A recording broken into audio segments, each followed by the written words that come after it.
لو عندك مشكلة كبيرة في التفرقة ما بين لايك واللايك، مش عارف تستخدمهم بشكل صحيح، وكمان عندك مشكلة في التفرقة ما بين كلمة another وother واذرز، ومش عارف تستخدمهم بشكل صحيح في جمل، وبتتلخبط جدا وعند التطبيق العملي على جمل فيها لايك واللايك واذر وانذر والجماعه دول بتتلخبط في الاختيارات ومش عارف تفرق بشكل جيد ما بينهم، يبقى لازم تشوف الفيديو ده معانا للنهايه. عزيزي المشاهد، هنخليك تفرق بشكل صحيح ودقيق ما بين الكلمات التاليه ببساطه وسهوله ويسر. الفيديو ده فيه تفاصيل كتيره ورق وورد هتتفرج عليها، هتتعلم منها ازاي تفرق ما بين هذه الكلمات وبعضها. يلا بينا نشوف الكلام ده بالتفصيل. انت الان مع موعد مع شرح المهارات 59 والمهارة 60 من مهارات جرامر التوفل، ودول آخر مهارتين يا شباب، فيلا بينا.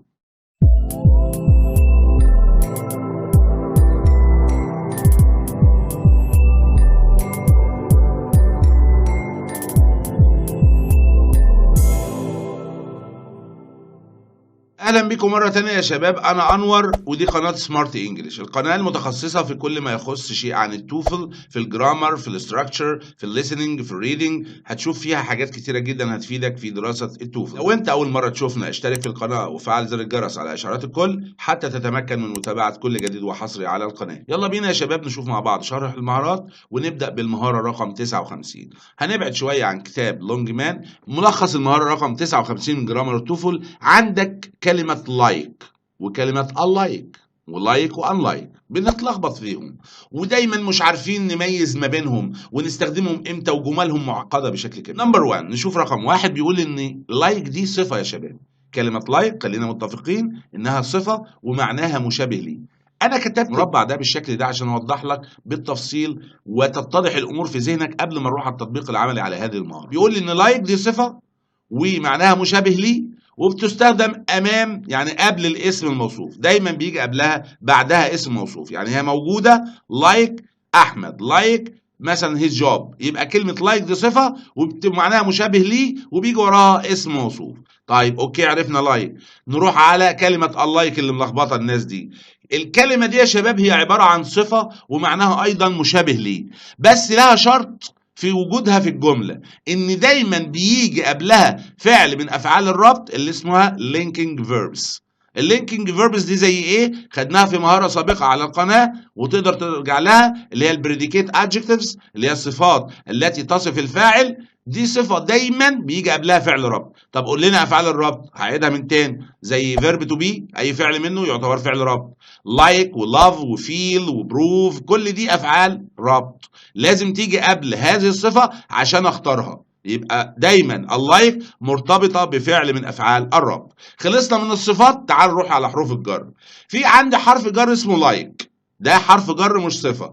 طب اعرف منين؟ دايما بيجي وراه مفعول يا شباب. حرف الجر دايما يجي وراه مفعول، وممكن ياتي في بداية الجملة، يعني بقول لايك احمد، لايك هيز جوب، لايك هيز فاذر، وهكذا. يبقى كلمة لايك ده حرف جر وبيجي وراه دايما مفعول، وممكن يبدا به الجمله. نفس الكلام اللي بينطبق على لايك هو على انلايك، بس كل الحكايه ان كلمه انلايك هي عكس المعنى بتاع لايك. يعني هنا ده حرف جر، ايوه ده حرف جر، بس دي معناها مشابه ليه ودي معناها غير مشابه ليه، واللي بيحصل معاها ان بيجي وراها مفعول زيها زي لايك بالظبط. يبقى عرفنا دلوقتي ان عندنا نوعين من كلمه لايك، واحده صفات وواحده حروف جر. لايك الاولى قلنا صفه دايما بتتبع بالاسم الموصوف يجي وراها، اما الثانيه شرط تحققها ووجودها في الجمله ان يجي قبلها فعل من افعال الربط اللي احنا ذكرناهم من شويه. طب الجزء الثاني ان لايك دي ربما تكون اصلا حرف جر مش صفه. طب هنعرف نفرق ازاي؟ دي بيجي وراها مفعول فقط، اما دي بيجي وراها اسم موصوف بتوصف شخص او شيء او مكان او شيء من هذا القبيل. unlike عكس لايك اللي هي حرف الجر ومعناها غير مشابه ليه ودايما بيجي وراها مفعول. امثله كمان قبل ما نروح على التطبيق العملي. نشوف رقم 1، جون اند توم worked in like manner. هنا حضرتك لايك دي صفة اللي هي رقم 1 دي، تمام؟ معناها مشابه ليه وجي وراها الاسم الموصوف كلمة مانر يعني طريقة. يبقى إذا هنا لايك مانر يعني بيشتغلوا بنفس الطريقة. هنا نفس الطريقة دي لايك هنا صفة جي وراها اسم موصوف. طب ادينا مثال على اللايك. جون اند توم ار alike، يعني جون وتوم بيتشابهوا مع بعض، شبه بعض. هنا كلمة اللايك صفة، تمام؟ طب ما حطيتش لايك ليه؟ اقول له لحظة، كلمة ار هي فعل ربط لازم يجي قبل كلمة unlike الصفة unlike لتصبح الجملة صحيحة، لكن لو حطيت like هتبقى غلط. ليه؟ لأن دايما يجي وراها فعل ربط. أما كلمة unlike يجي قبلها فعل ربط، أما كلمة like بيجي وراها اسم موصوف.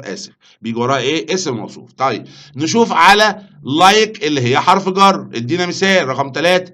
جون is like توم. جون يشبه توم. لو لاحظت هنا هتلاقي توم ده مفعول لحرف الجر لايك، لان دايما زي ما اتعودنا في الجرامر ان حروف الجر الاسماء اللي بتيجي وراها دايما بتكون مفعول. اذا هنا مفعول توم ده مفعول، تمام، ولايك هنا حرف جر. طب ادينا مثال على unlike اللي هي عكس لايك كحرف جر. اقول لك تعالى بص على نمبر 4. جون is unlike توم. نفس المثال بس استخدمنا unlike اللي هي ادتني عكس كلمه لايك اللي هي حرف جر ومعناها غير مشابه ليه، جه وراها المفعول وهي ايضا حرف جر لهذا المفعول. نروح بقى نطبق عملي وبسرعه. نمبر 1. The two routes you have chosen for the trip are like. بيقول الطريقين الذي اخترتهما للرحله هما متشابهين. الجمله incorrect يا شباب لانه استخدم فيها حرف جر وده غلط، ولا بد ان تستبدل كلمه like بكلمه unlike اللي فيها الاي، لان ديت هي الصفه البريديكيت ادجكتيف التي يوضع امامها باستمرار فعل من افعال الربط. اهوت ار فعل من افعال الربط. تمام. نرجع بسرعه تاني على المهاره عشان ناكد. اهو ادي كلمه unlike وقبلها فعل من افعال الربط، يبقى هنا صفه وقبلها فعل من افعال الربط. تمام كده. نرجع للجمله بتاعتنا تاني. اهو ار يبقى هنا unlike. وضحت الصوره؟ يلا نشوف نمبر 2. Number 2. The science box this semester are like the box used last semester. بيقول كتب العلوم في هذا الترم شبه الكتب اللي استخدمناها السنة اللي فاتت أو الترم اللي فات. تمام.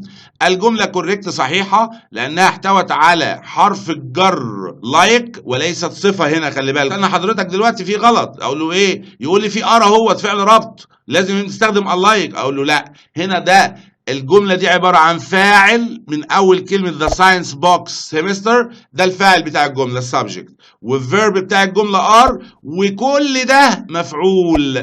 يبقى كلمة like جه وراها مفعول، يبقى مش اسم موصوف اللي هو the box بس، لا ده جاب مفعول. كل الجملة دي يا شباب box used last semester موقعها من جملة object مفعول، وبناء عليه هنستخدم حرف الجر like وليست صفة البريديكيت adjective unlike. إذا الجملة صحيحة وليست بها أي أخطاء. Number 3. Unlike the restaurant where we usually eat, this new restaurant has early bird. على غير شبيه المطعم اللي احنا كنا بناكل فيه، المطعم ده فيه سرعة في الأداء كده وعندهم سرعة بديهة. ده معنى الجملة. الجملة incorrect يا شباب لوجود الصفة البريديكيت adjective اللي بيجي قبلها فعل من أفعال الربط، وجودها في أول الجملة بهذا الشكل ولم يسبقها فعل من أفعال الربط. هنا وضعها خطأ، والتصحيح لها لابد أن نستخدم حرف الجر like. فأقول like the restaurant where we usually eat, this new restaurant has early bird. Number 4.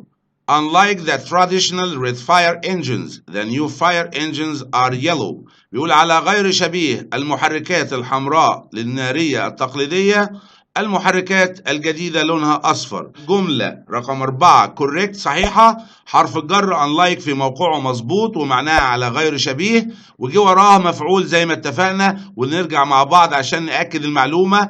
ادي حضرتك unlike جه وراه مفعول، وده في الجملة عندنا هنا أيضا جه وراه مفعول unlike the traditional red fires. إذا الجملة صحيحة. Number 5.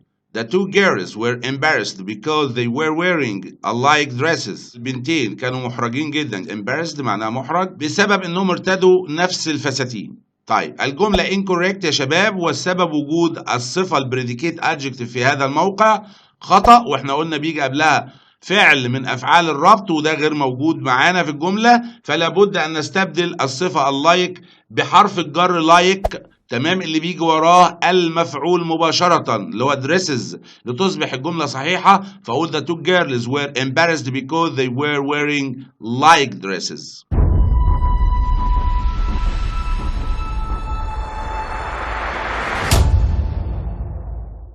تعالى معايا بسرعة بقى نشوف المهارة رقم 60 من جرامر التوفل بتتكلم على ايه وملخصها. بيقول لي فرق ما بين استخدام another وother وothers.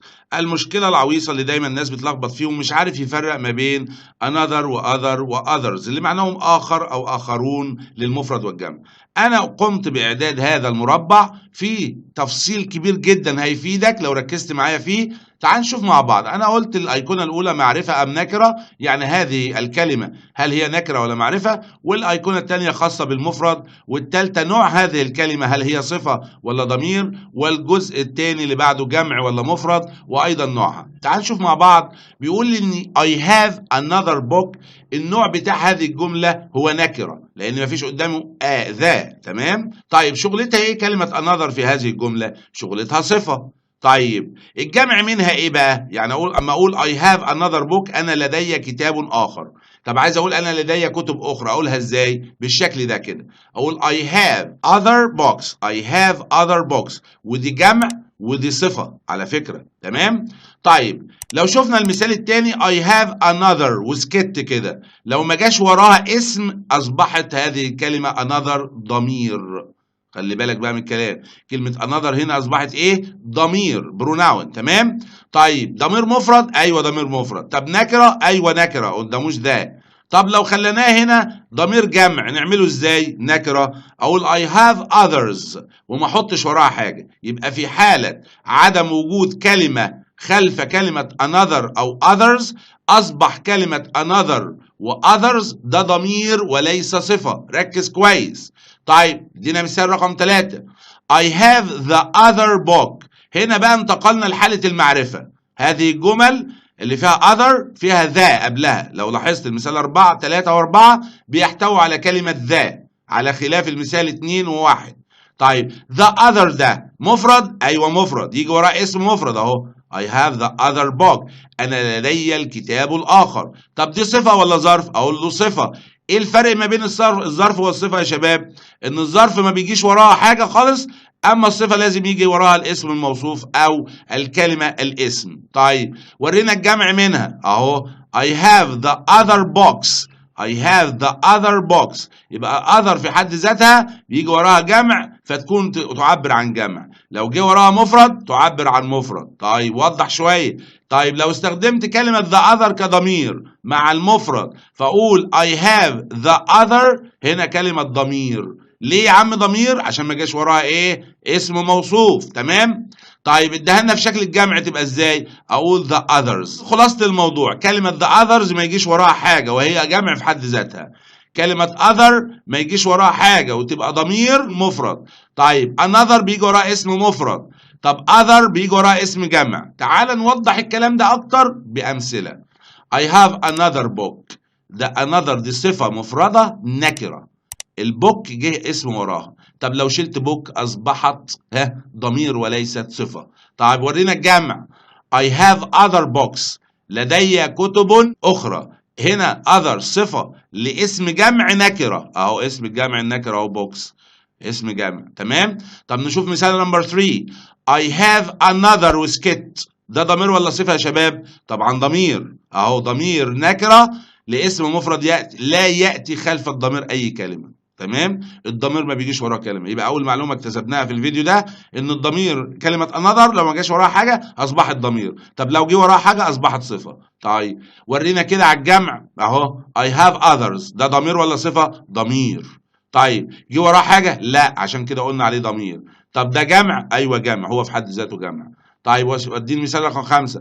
I have the other book، هنا معرفه ولا نكره؟ معرفه عشان في ذا. طيب مفرد؟ مفرد، ده صفة مفردة. طب قلت عليها صفة ليه؟ عشان جه وراها اسم موصوف، لو ما كانش جه وراها اسم موصوف كنا قلنا عليها ضمير. تمام؟ طيب ورينا 6.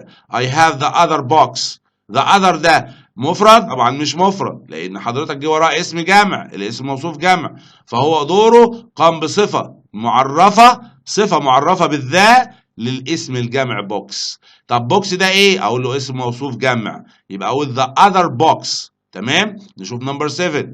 I have the other، ده صفة ولا ضمير؟ أقول ده ضمير مش صفة لأن ما جاش وراها اسم. تمام؟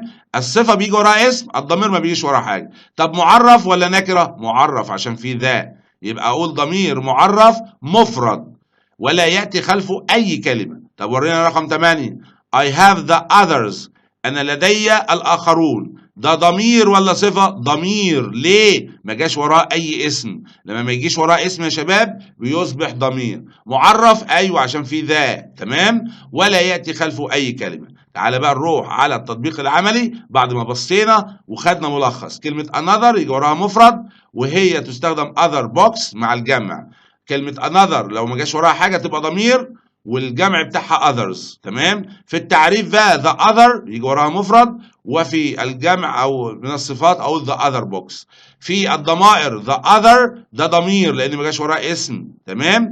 واذرز ايضا ضمير بس قدامه ذا المعرفه وهو جمع ما بيجيش وراه حاجه. exercise 60 number 1. It's essential to complete the first program before working on the others. يقول انه من الاساسي والجوهري. essential يعني اساسي وجوهري.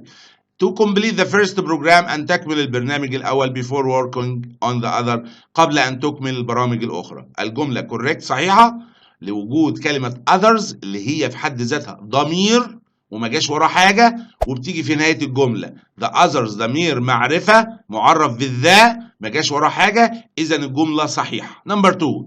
The waitress will bring you another bowl of soup if you want. بيقول العاملة أو النادلة في المطعم ستحضر لك طبق الشوربة لو أنك أردت ذلك. الجملة بهذا الشكل incorrect لوجود the another بهذا الشكل معرفة وما ينفع أقول أبدا the another. بالشكل ده لازم أشيل أداة المعرفة ذا من أمام كلمة another لأنها تأتي لوصف اسم مفرد وبول معناها طبق أو سلطانية مفردة، فكلمة another بهذا الشكل غير صحيحة أمام كلمة ذا، فينفع لابد أن نحذف كلمة ذا من أمامها لتصبح الجملة صحيحة فتكون the waitress will bring you another bowl فقط بدون ذا لتصبح الجملة صحيحة. Number 3. You should pick another pair of shoes in case that the pair gets socked. طيب بيقول في هذه الجملة يجب أن تحضر زوج جزمة بديل في حالة ما انغمست هذه الجزمة في الطين أو في غيره، تمام؟ طيب هذه الجملة يا شباب صحيحة correct لوجود كلمة another المفردة وجاي وراها كلمة بير مفرد. فواحد يقول لي بير اوف شوز جمع، أقول له لا، كلمة بير لوحدها مفرد، والدليل إنه أشار لها بأداة الإشارة ذات بير في بقية الجملة. فذات هنا بتيجي مع مفرد وبير ده اسم مفرد، يبقى إذا أيضا بير هنا كمان اسم مفرد، ووجود another صحيحة في هذا المكان والجملة ليست بها أي أخطاء. Number 4. It's difficult to find others workers who are willing to work such long hours. بيقول من الصعب أن تحضر عمال آخرين يستمروا معنا ويرغبون في العمل لهذا الوقت الطويل، تمام؟ ده معنى الجملة. الجملة يا شباب بهذا الشكل خطأ لوجود كلمة others اللي هي عبارة عن ضمير جمع ما ينفعش يجي أبدا بهذا الشكل وراء اسم. قلنا دايما others بتيجي في نهاية الجملة، تمام؟ طيب كلمة others دي عشان نصححها نعمل ايه؟ كل اللي عليك تشيل كلمة او حرف الاس من هذه الكلمة لتصبح other workers، وقلنا other بيجي وراها اسم جمع فتصبح بهذا الشكل الجملة صحيحة فتقول it's difficult to find other workers.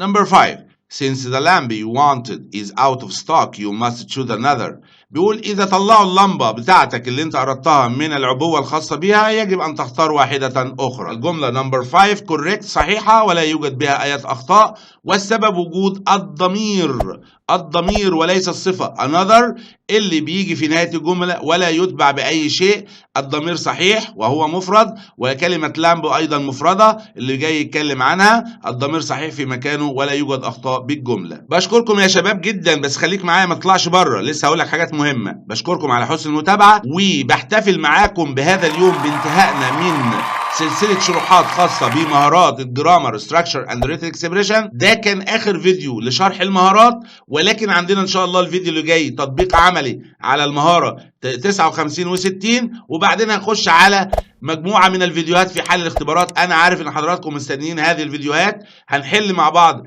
تيستس كتير قوي وإكزامز كتيرة جدا عشان نأكد على المهارات الجرامر دي، ثم ننتقل بعد ذلك إلى قسم آخر عن الليسننج إن شاء الله هنجهز فيه فيديوهات مهمة جدا.